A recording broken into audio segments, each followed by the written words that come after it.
Okay, this one bow challenge is getting very real to me right now as we're closing in on that March 1st date. I'm gonna try to speak up because it's raining right now and we got a metal roof, so it tends to cause a lot of distortion. But basically, I'm gonna run through this just like I would run a customer through picking a bow. So I'm gonna treat it no different than, you come in for a hunting bow, the way that I'd go about it. So I dragged out probably like 8 bows that I want to try right now. And the first thing that I'm going to do, which is the first thing I think you should do, first thing I think customers should do, shoot every one of these bows. Right now I don't care about speed. I set them all to 60 pounds. And I chose 60 pounds just because we had a lot of 60s, so it was easier to just grab the 60s, bring in the 70s. Once I narrow down my selection, then I will play with a 60 versus a 70. So like the goal is you want to make everything that you can the same, so that way the differences between the bows stick out a little bit more.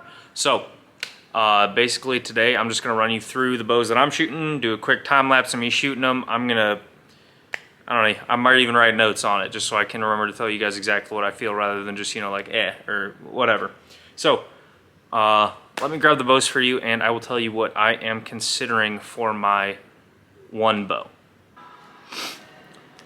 So this is a feel test right now. I'm going to test out the grips, the draw cycles, how they feel at full draw, and how they feel at full draw for me right now is going to take a lot. It's going to take precedent over draw cycle, simply because if I'm going to get rid of one thing in order to get a bow that will do it all, draw cycle kind of falls by the wayside. That's different for everybody. If you're buying a bow, I recommend a lot of people like the draw cycle on it, especially if you're new. The more comfortable the bow is, the more you're going to want to shoot it. Easier it's going to be to just practice your form if you're not struggling to get that bow back. But that is going to be something that I'm going to be a little bit more, I'm probably not going to be as focused on that. So here's the lineup of bows that I am going to try today.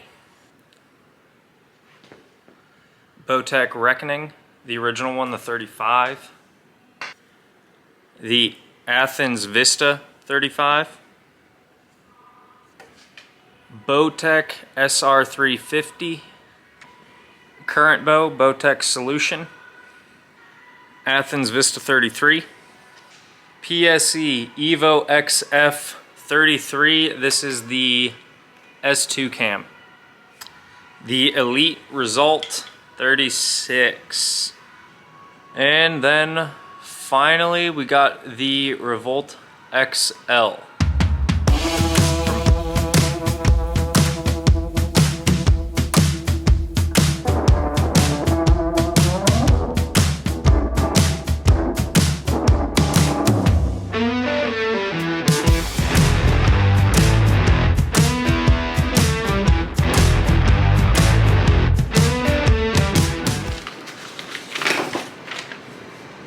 Okay, so I've concluded this testing session here. Basically, I've kind of put these into 2 different categories. I have the shorter, more speed bows, and then I have the longer ones that to me feel a little bit better, which pretty much gives me one main decision to make. Am I going to go towards that shorter speed bow decision, like a 32, 33? That would be like the XF33, the Solution, the SR350. Possibly Vista 33 depending on how their speeds compare, but that is one avenue that I could go. All of the draw cycles felt pretty similar. That's where I'm going to want to do some speed testing, because I can tell you Solution felt different, but the Solution, the XF33 felt similar as far as how I felt about them. They didn't feel like similar bows, but my level of satisfaction with them was similar. So the winner of that is going to be speed test.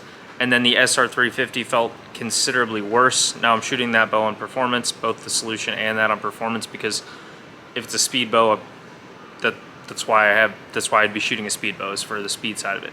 So that SR350 felt significantly worse. However, that 33 axle to axle is a really favorable string angle for me. So just because, like, if you look at the side here, I have a relatively large nose. So the more narrow that string angle goes, the easier it's going to be for me to just kind of bring that hand back, anchor up, and then have that string just cozy right up to my nose. I do like that string angle. Pretty much it would come down to the speeds of these bows here. The feelings all, you know, kind of sucked in comparison to the next category that I'm going to be looking at. So next category is going to be the longer kind of like much more hybrid style bows. So that's going to be Reckoning, Rezult 36. That's going to be that Evo kind of Frankenbow thing. That is going to be the Vista 35, possibly the Vista 33 depending on where the speeds put it. And the Revolt XL, which I didn't shoot because it was at like 30 some inches. So eventually I'll get down to shooting that, see if I like it more. But just from experience, I know that I don't like that Bowtech grip nearly as much as Athens or PSE. So more than likely when it comes down to the feel of that bow, I'm going to end up choosing a different bow than that Revolt XL. I got some speeds to check. I might as well check them within the shorter bow category and then within this hybrid bow category. Just to help influence my decision a little bit more. But as of right now, this guy's probably our front runner. Something about it just feels amazing. And when you're talking about a hunting bow too, I know I said draw cycle is not what I'm looking for right now, and it really isn't. But if it's a really bad draw cycle, so I would say like the SR350 performance, the Solution performance, and the XF, I had it on max let off. It'll probably get better with minimum let off. But if you're spotting and stalking an animal, you know, I remember last time I was in Africa, I was staring down a water buck. Like the thing was actually looking at me, and we were getting to low light, so I had to draw with it looking at me. If I get caught up on that last part of the draw cycle and I got to do a ding, that could be the difference between spooking an animal and just being able to, you know, relax, go to your anchor, make a clean shot without the thing being disturbed. So draw cycle isn't a huge thing, but if it is one where I got to force it like crazy, and I can't make just a smooth linear draw without, you know, without doing any big body motions, then that is a factor to me. So as of right now, this is probably the guy. Okay folks, just figured I would do a quick update here while I am stuck in the truck plowing snow. I plow snow in the winter, do landscaping excavation in the summer as well. Just got to make those dollars to pay for those bows, so a couple of the ways I do it. Just wanted to, oh, here's what the weather looks like if you're curious.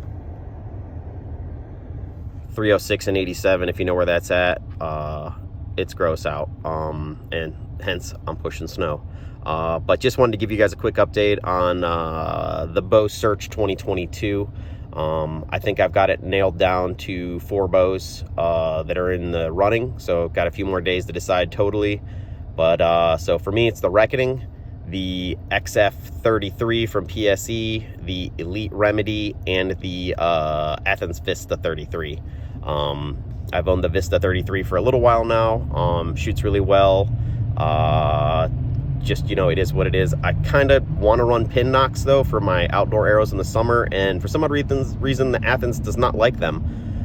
Get one shot out of them and they do not work anymore. I've tried multiple brands, is what it is. The Reckoning, I took my target setup off of it, put short bars on it, and honestly, not a huge fan of the feel of the bow that way. You know, with long bars and a ton of weight stacked on it, it feels awesome, but with that hunting setup, hunter IBO setup, just depending on what I was doing, not a huge fan. The Remedy, I had one before, great shooting bow. Just, you know, I always like new stuff, but the Remedy is high in contention. It's super adjustable, so you can kind of make it feel like anything.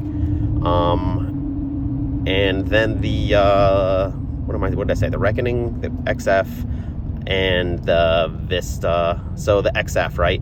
60 pounds is the one we've got at the shop. I've been shooting it a little bit, put some bars on it. It felt really good. The draw cycle is a little rough. Just, you know, last 2 inches kind of where it stacks up. But, you know, you get that speed, you got to pay for it somewhere. So, yeah, just wanted to do a quick update while I had some time here. And let you know at least where my head was. I see a lot of you guys recommending Matthews and Hoyts and stuff like that. Well, those are great bows. Unfortunately, we do not sell them. So, yeah, I'm going to pick something that we sell. just so, you know, I can get some long-term knowledge for those customers that do ask questions that are, you know, because we get those guys that, you know, they're a one bow for 10 years guy. I kind of finally understand when they come in and shoot bows an hour at a time, 4 or 5 different times trying to pick a bow. I've always been like, man, just pick a bow. You know, I don't get it. I totally get it now, guys. I understand. So yeah, have a good day. I'm gonna go push some more snow, and we'll talk to you later. Other than that, have a good day. I've actually found that some people in the comments, I saw Average Jack, that was pretty cool. They kind of want to do this challenge. I've had customers come in the shop getting their bows ready for the 1 bow year challenge. I did not expect that. That's kind of awesome. So if you are joining the challenge, let us know. Thank you for watching. Have a great day. We will see you next time.